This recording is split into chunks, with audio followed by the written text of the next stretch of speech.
I suspect we'll have a few more people show up in the next few minutes, but this is a real treat to be here today. It's my great honor to present to you the recipient of our 2019 Benson Digital Scholarship Fellowship, Andrea Alvarez, who will be presenting on the research that she's conducting during her residency here at the Benson over the summer.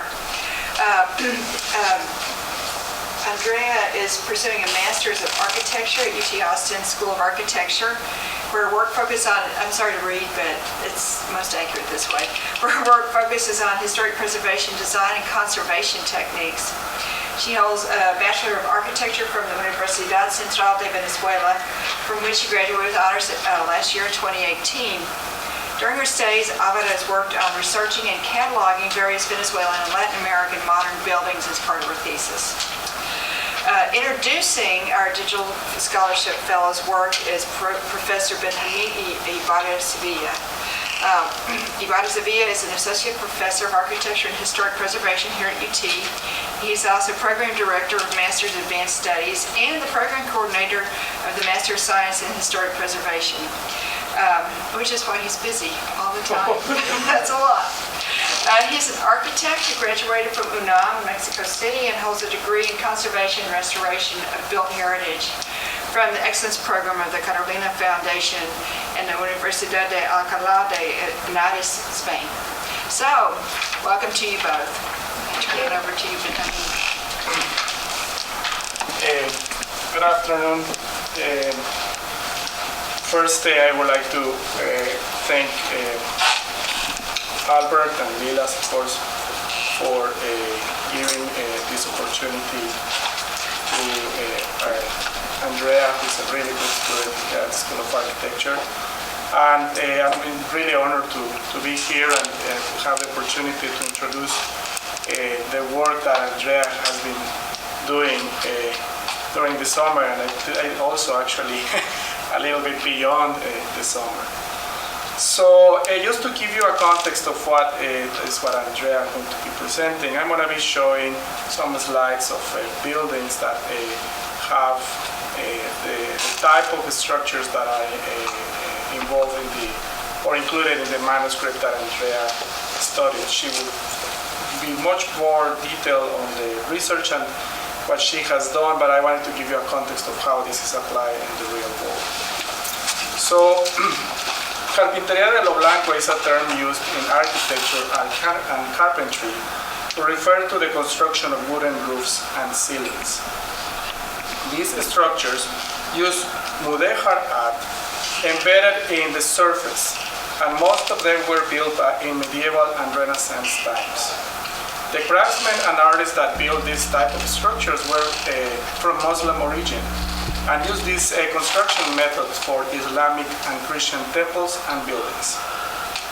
This carpentry work was widely used in southern Spain and later brought to the Americas.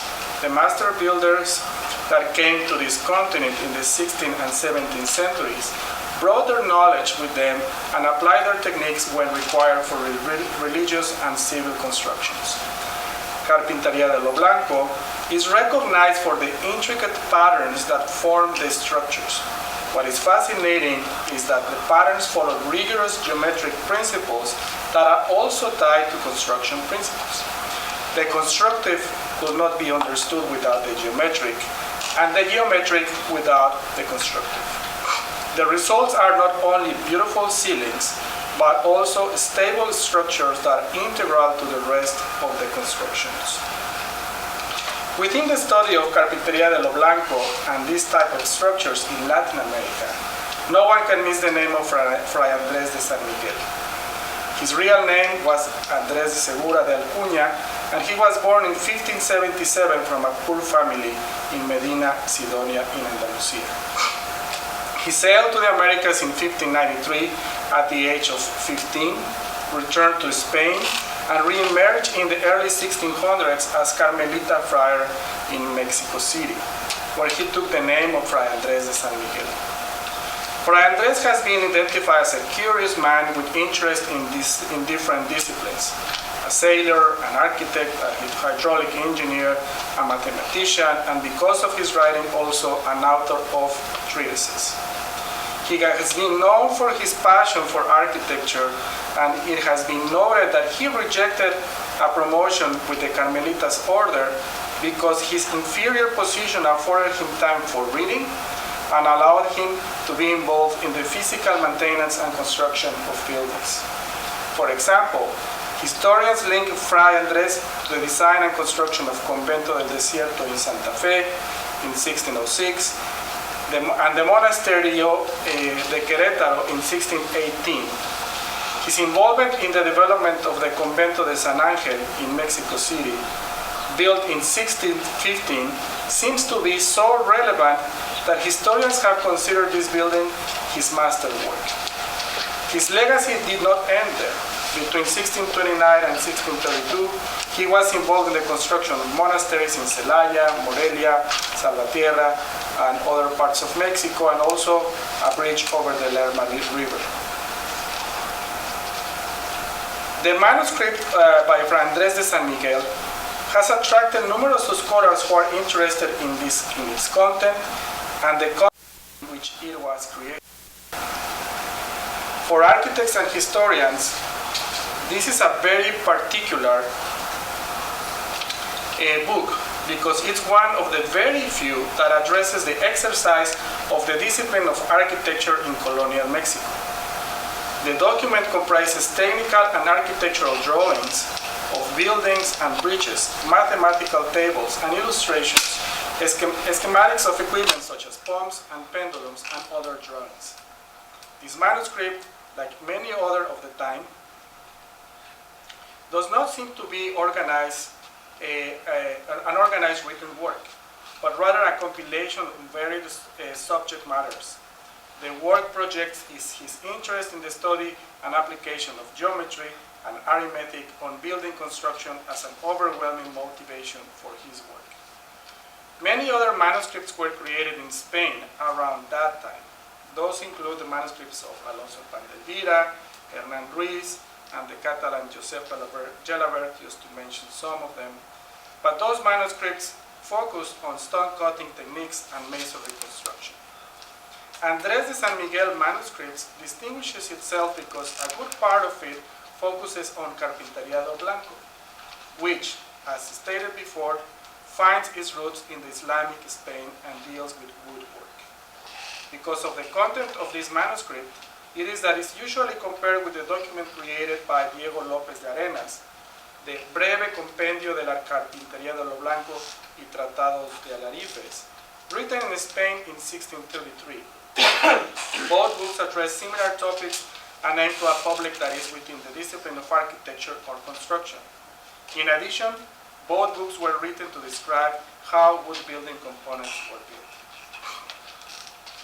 Enrique Nuere, a Spanish scholar who has numerous studies on Carpintería de lo Blanco, studied both manuscripts, the one by Diego López de Arenas and the manuscript written by Fray Andrés de San Miguel.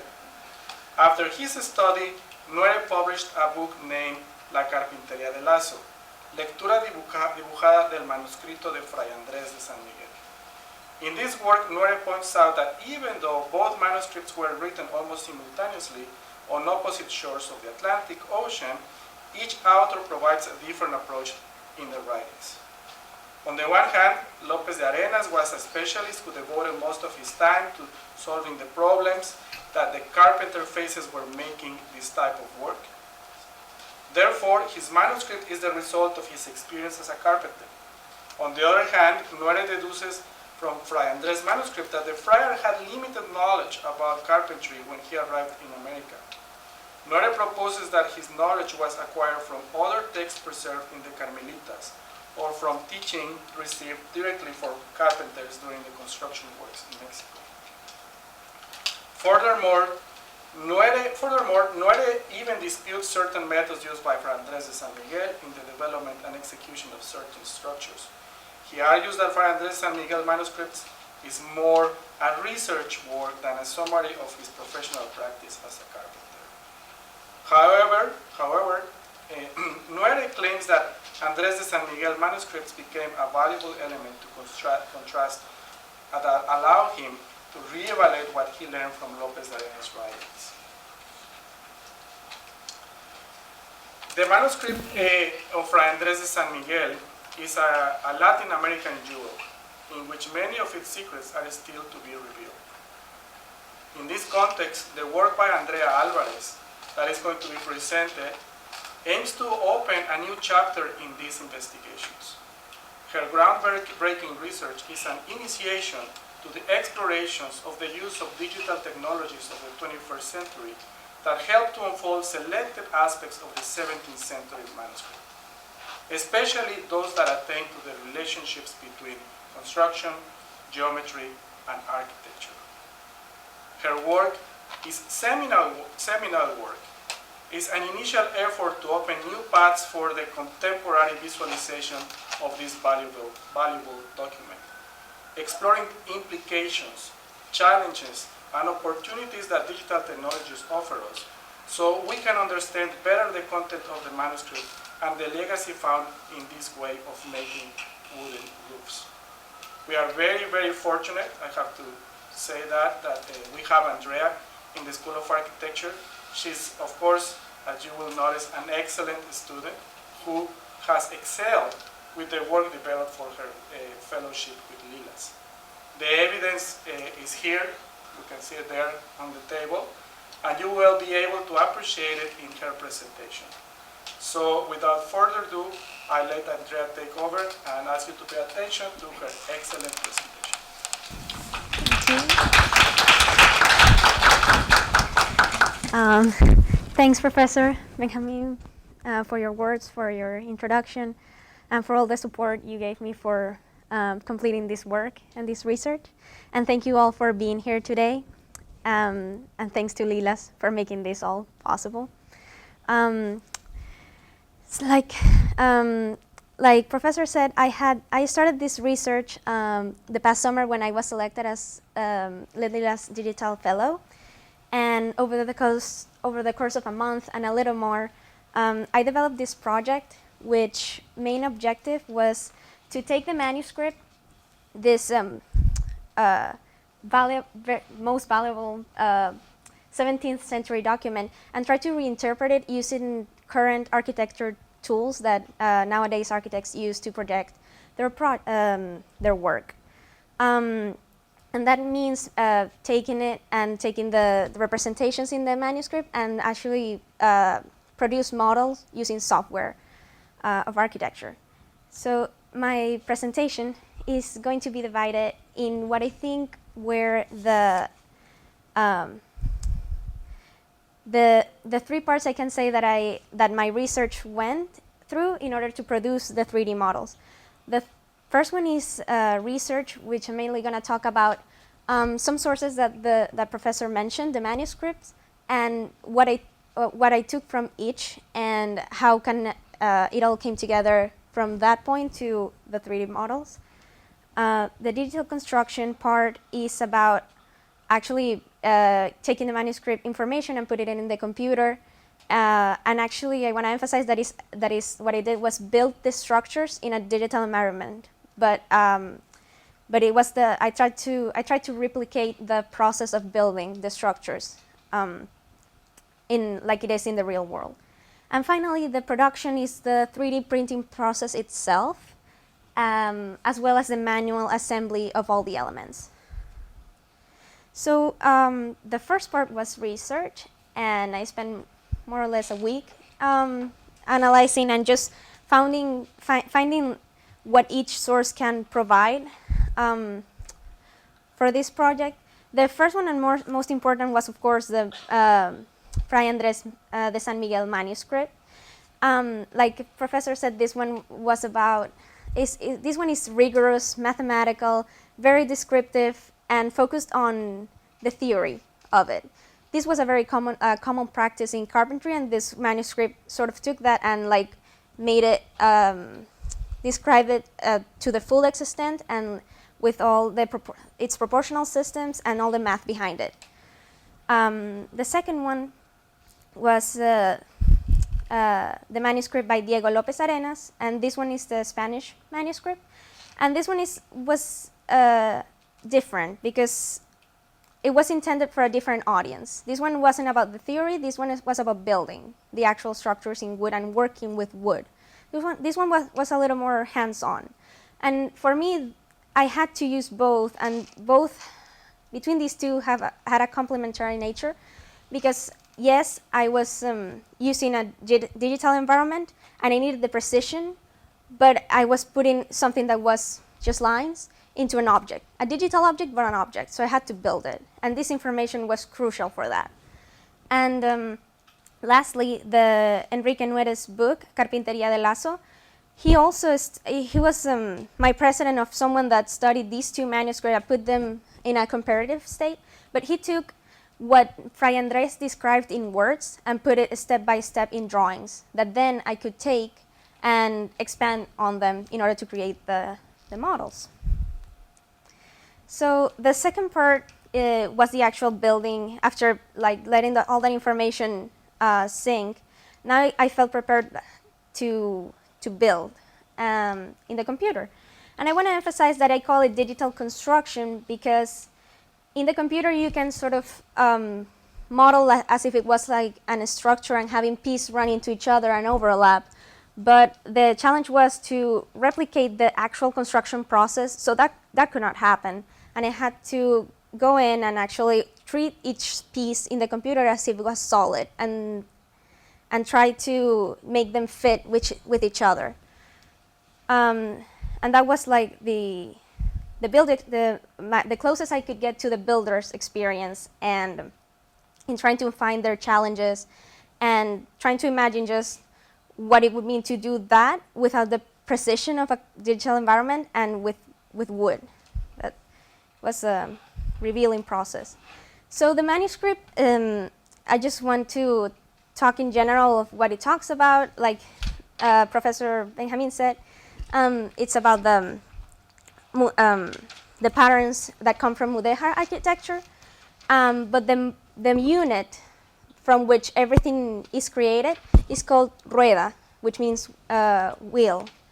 And from these wheels that are subdivided, the system just grows. So each panel or each unit of the system just comes from the extension of the lines of something that's bigger. So in this example, for example, we have a wheel of 20. It's a wheel that's divided in 20 parts, and just by extending the lines, it creates two smaller wheels of 10. So the beauty of it is that you can create several patterns, several subdivisions, but they're all going to have the same angles, and that's how the system works to grow. And the second drawing is sorry? Yeah, I'm signaling. Thank you. So, and the second drawing,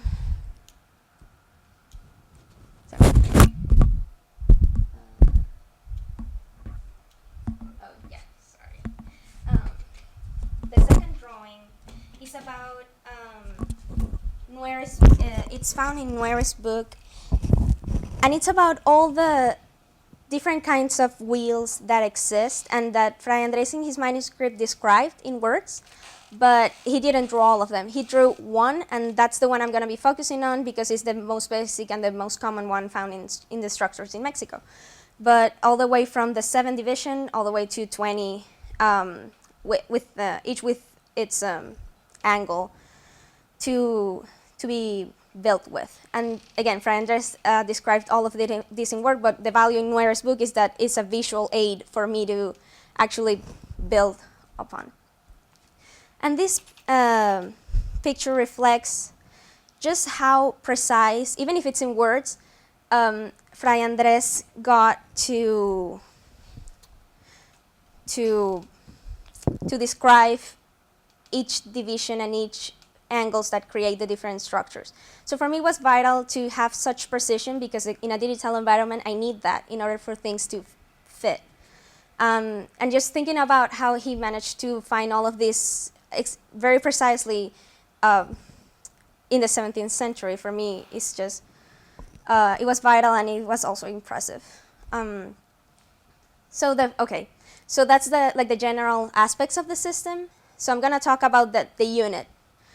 The wheel of 8, or rueda de lazo de 8. it's called that, well, because it has 8 subdivisions, ocho is 8.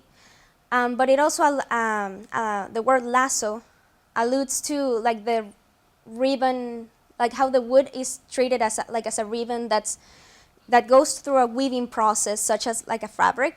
So it meant like wood going through that process in order to gain structural stability. The more woven it is, the more structurally stable.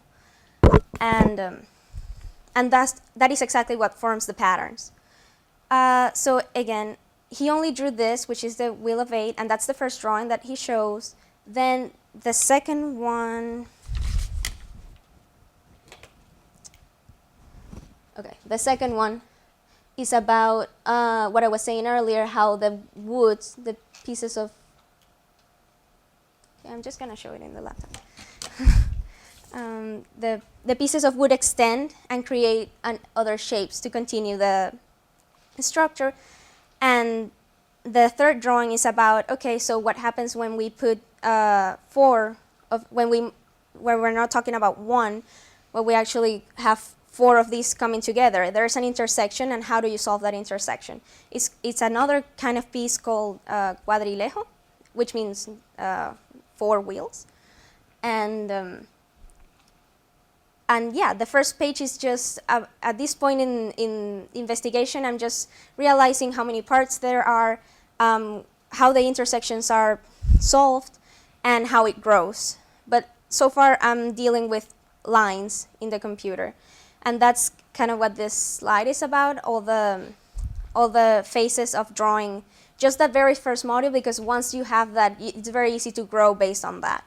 But the manuscript has its challenges because, and that's when I had to go to the second manuscript, because, for example, the manuscript doesn't talk about dimensions. It only talks about relationship between elements.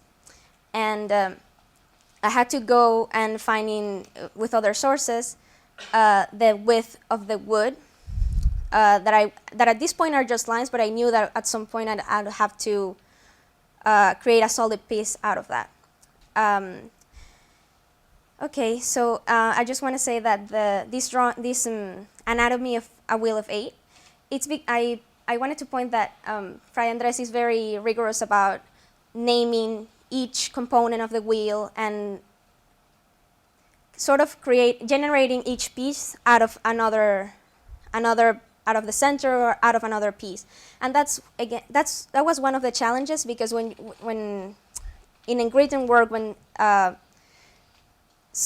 talking to you about terms and relating them to the other terms, these words aren't necessarily modern Spanish, and the terms were actually the first challenge for me. But once I got a hand of the terminology, I could actually begin to understand the relationship, and they're actually fascinating, but straightforward. So the first, just one, like the most important terms out of the center is called sino. The almond shapes that that name the wheel, depending on how many of these are, it's called wheel of 8, wheel of 9, wheel of 10. It's called almendrilla, which refers to these almond shapes in the center, like surrounding the polygon, in the star polygon in the center. And the costadillos, which are number 3, refer to the empty spaces that the ribs or the wood leave. So this slide was about, okay, I have the module, I have to turn the module into panels to build with. And Fray Andrés gives this drawing, the drawing the drawing on the side, which is divided into 3 parts, 3 panels. 2 are squared and 1 is a trapezoid. And they're all created using the wheel of 8. Like if you see, it's not working. Okay, so I generated 4 wheels that intersect with each other, and found that just by extending the vertical and horizontal lines, I I generated the intersection. And that happens in the lower 2 panels. But if you see the top one is a little different, it's about leaving an empty space, an octagon, and that is for the roof. And we'll see how this 2D drawing then folds and creates the structure. So, like I just said, I knew that this structure was supposed to, or this drawing was supposed to fold to generate the armadura, or the wooden structure, but I wasn't sure what angles, or I wasn't really sure how it would look like. So I just printed it and began like imagine how it would look in 3D by making a quick paper model. And I just wanted to show it, and also what I decided at this point, after I generated the unit, that the way I was gonna assemble the panels was gonna be aimed for creating a 5-panel structure. There are also 3-panel structures. This one is about that with you in a cross section, it has 5 panels, and in these very specific angles, in order to just cover that span of a church. Okay, so then another drawing. Okay, so I have that line drawing that I know it's gonna fold, and again I'm still with lines, but not in a 2D environment. I lift them and began to work with it in 3D. And the manuscript gave me some idea on how to do that and what angles I should use. The angles that I found with the paper model, that actually the manuscript described them. With this drawing, which was a little confusing because it's actually 2 drawings in one. The one that's called front view is how the structure that holds the panels would look like if you stand directly in front of the structure. This other half of the drawing is if it's the look, how the structure would look if you stand in a corner, if that makes sense. So those are 2 different profiles depending on the position that you have to look at it. And I didn't know that, and it's not described in the manuscript, but Nuere's book was the resource that I had to understand that. And actually, there were some mistakes in the manuscript. Not mistakes, but just this one about that I found that in the corners the panels actually go inward, and Fray Andrés described them as pointing out. Nuere just theorizes that it could have been because of the lack of paper. And then this, after I have my regular panels, the ones that repeat themselves, I have the corner condition, which is a bit special because it's about extending the lines that are already in the panels, not about, it doesn't have the wheel in it. So I had to, the drawings that I did and my result are a little different than Fray Andrés' drawings, because as you can see there in the rectangle, the dashed rectangle, Fray Andrés drew the piece as a unit. But when I had to put it with the rest of the structure, I realized that some angles just didn't fit. But using the same logic as he did, I just extended the lines and created the triangular panels. Then, okay, so I generated the pattern for the whole structure. I have all the panels, all the pieces. Now it's time to make them solid. And I began adding thickness, as that image showed in the corner. I began adding thickness to these lines, using again the proportions described in the manuscript. And as I did that, I began just separating each piece as panels. Okay, so I have, at this point I have all the panels that generate the patterns of the armadura. But how is that in real life just put together, and how does it relate to the structure? Fray Andrés also has a drawing about that, a detailed drawing, in which he explains that the beams found in the structure have incisions that perfectly fit the panels that I created. So I just want to think about these wooden pieces or these wooden beams as solid pieces that just the craftsmanship that takes just precisely replicating those angles and actually make this panel fit. With technology nowadays, that would be really simple, but it's like in context, it just required a lot of accurateness, and for me that was striking, because even I, with trying to replicate it in a digital environment, I still ran into some imprecision. So it still amazes me. And so this drawing has the two main beams that are in the model that I had at this point in the investigation. So this is just a detailed view of my beams or my structure. The yellowish part is the panel that would fit and go up and actually fit in the incisions that the beams have. And that is just like, so you can imagine it like you can see how the actual beams look like without the panel on it. What the panel does is that it creates this very clean, very straight kind of look, but what's behind that is a structure that is carved for that to be exactly flushed.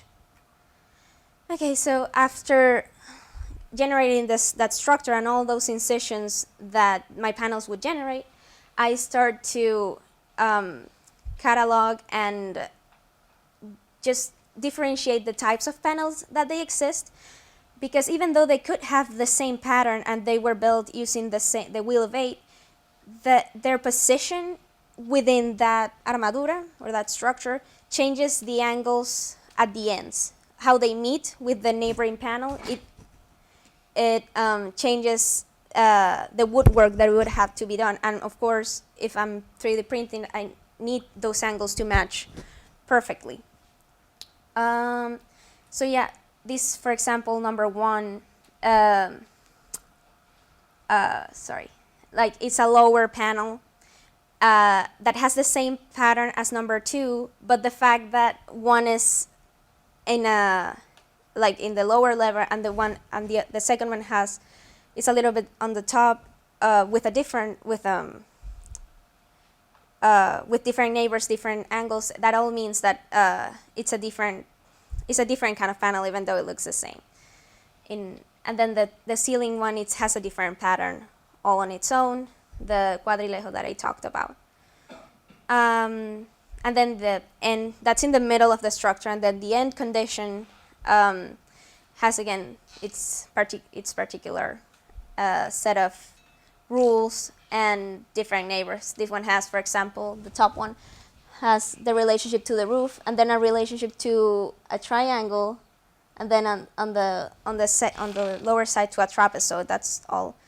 That all changes the angles that unite them. And in real life wood construction, what would happen is that, okay, we have to make these two panels fit. Let's just sand the wood. But since I'm using a 3D printer, I need those angles to be accurate to the millimeter just from start. So finding out, like maybe in real construction work, it wasn't necessary to have at least those details figured out because they could be sanded, even though it was very precise. But now, with this technique, I had to went in and actually find the angle to the millimeter, and I describe all of that in the function section.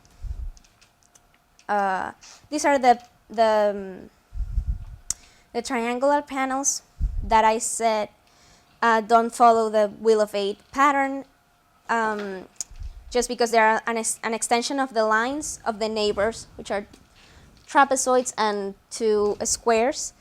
And I just want to point out how I call them triangles because I use these imaginary lines to make them fit a space in the structure. But if you see the 3D printed, it looks like a triangle, but in real life, that those invisible lines that I used to build is what Fray Andrés described and found in the beginning. So without that, I wouldn't be able to know where these weird looking shape even came from. So that's interesting to me. And then the bigger pieces, the end of the armadura pieces, which are basically the same as the squared ones, just had to grow in a 45-degree angle in order to meet the corner. Finally, I have the production. I'm ready to produce these models. So in order to do that, I send them out to print. And this is the 3D printer. It's called Fortus 800. This was all made in the technology lab at the architecture school. And this is an actual picture and an actual video of one of the trays of panels being 3D printed.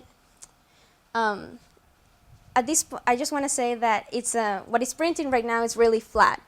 With 3D printing, there's the option, or I could have decided to print the whole structure as a solid piece.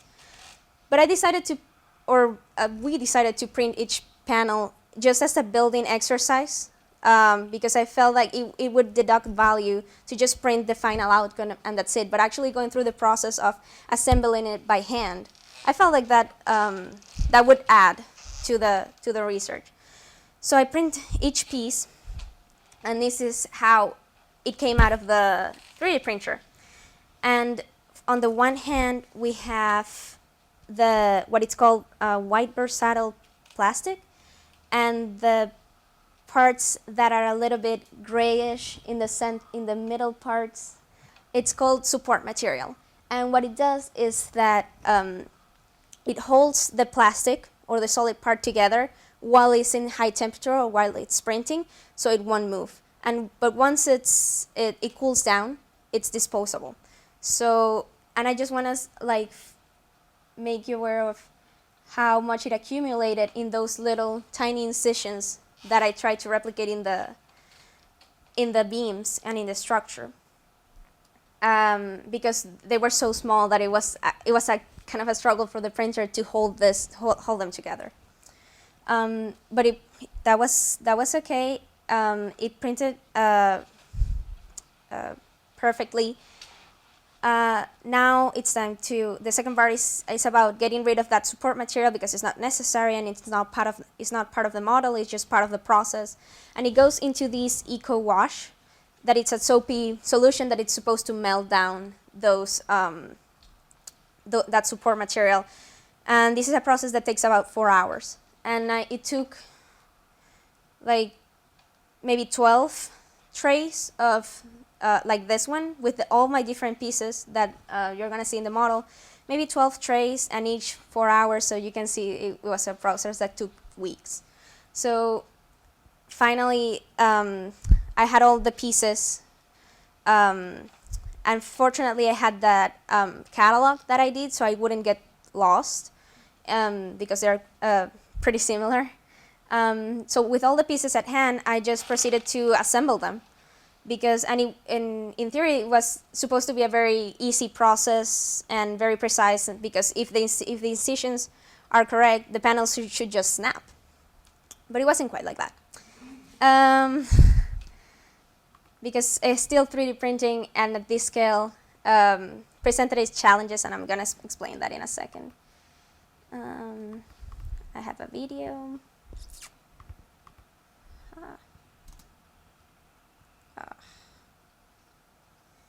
I'm sorry about this.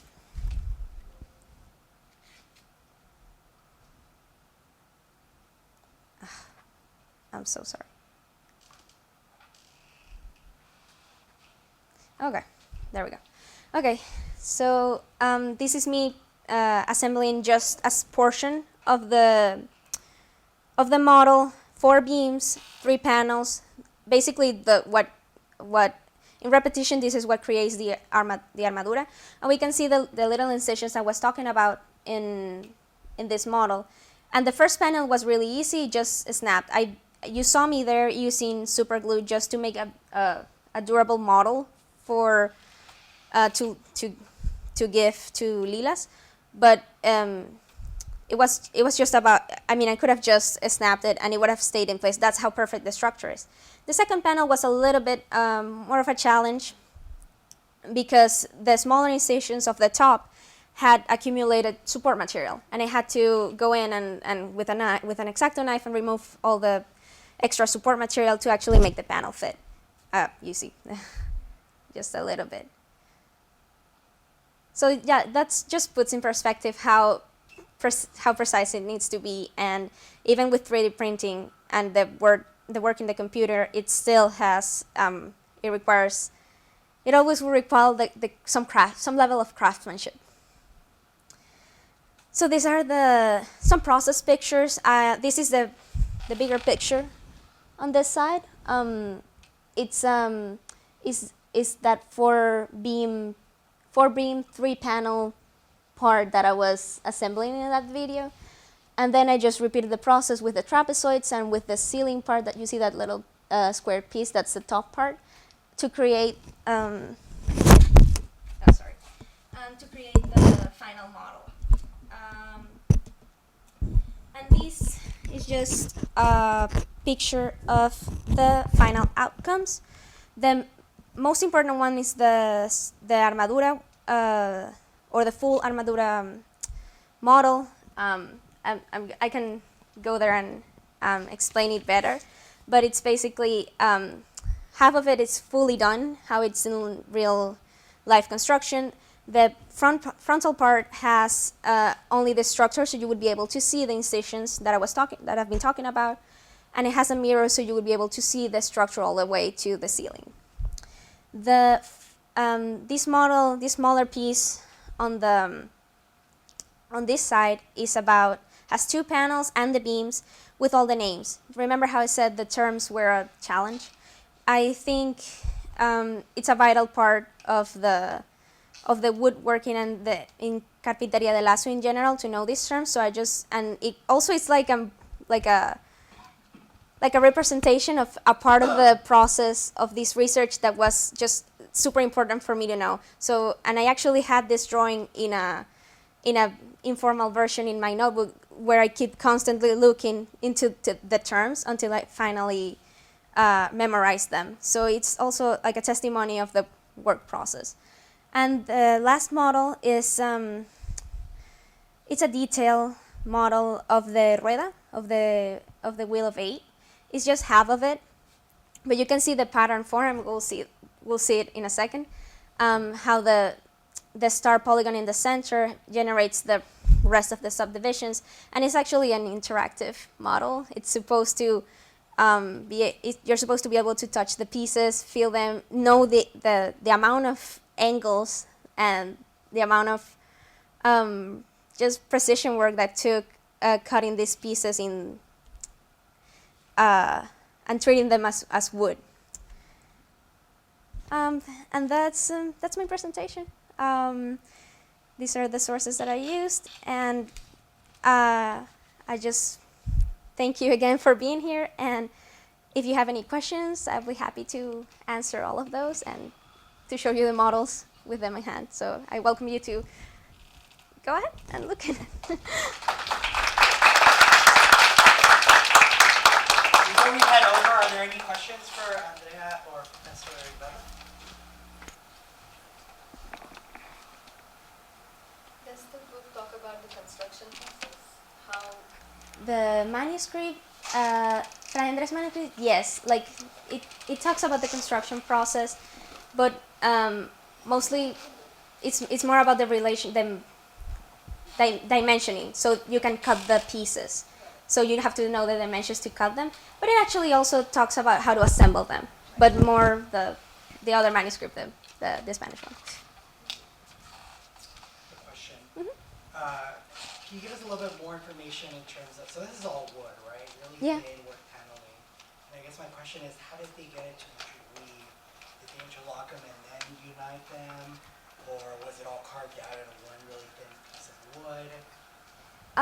It was, how do I say this? They would generate a very deep incision in the lower, so let's go back to a piece that I can show this. better. Okay, this one is perfect. So what they would do is that this horizontal piece, the one that you see that's obviously under it, they would make the incision, a very deep incision, so the other one could go on the top. And that's how they make them speak to each other. Yeah. Any other questions? So the word stripes, Yeah. stripes of wood. Yeah, it's not just like this. I talked about this incision, but this is, imagine this as a solid member, or at least this one, that has several incisions for it to be woven. And where they meet with other pieces here, so like this angle here, is that, how is that, is it notched in at here? A 45-degree cut, and this is one piece. There will be one piece of wood, Oh, okay. and that would be the. This one is cut because it's just showing the unit, but that would be another long piece that's on here.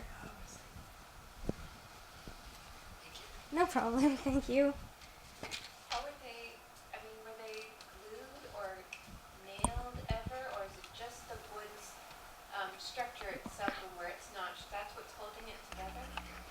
I think that the geometric pattern is what's holding it together mostly. They could have used other tools, but the preciseness of the structure and the effort that goes into making those cut perfect is what holds it together. And when you have several, how do I say this, intersections very close to each other, like in the wheel, but imagine this as a whole, so each intersection makes the one next to it stronger, in a sense, structurally. Yeah, sure. Did you ever see this type of intricate construction being, in the renderings and all the work that you put into it, being useful in contemporary construction today? I mean, is there any crossover that you could, see this kind of... I think I would love to see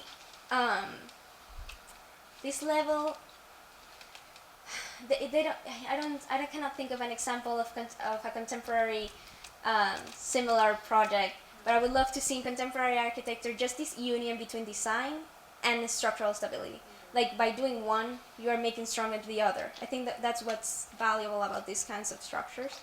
I would love to see this effort, like putting detail and in the incisions to generate complex, yet very because this is very straightforward. The math behind it is it's just divisions of a module. I would love to see a paneling system that maybe takes these principles and maybe that's a step forward in the research. Very interesting. Thanks for that question. I mean, it would be amazing to see something like this produced today, but then it's also, the beauty of it was, at the time of its production, the manufacture of that was alive. I mean, it still is fun according to your model.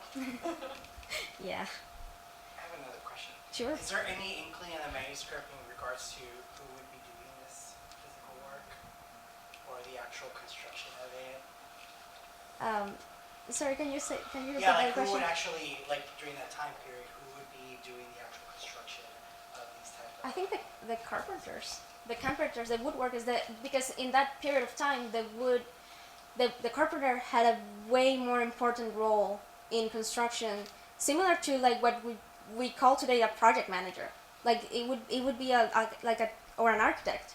It just, the carpenter work was just so vital for the building to be, that because this is a roof, like without this wouldn't be a complete building. So the carpenter had to be on top of that, and yeah, he was a carpenter, but it's like a different role carpenter than what we think today of that carpenter could do inside a building, because we use different materials, we use different techniques.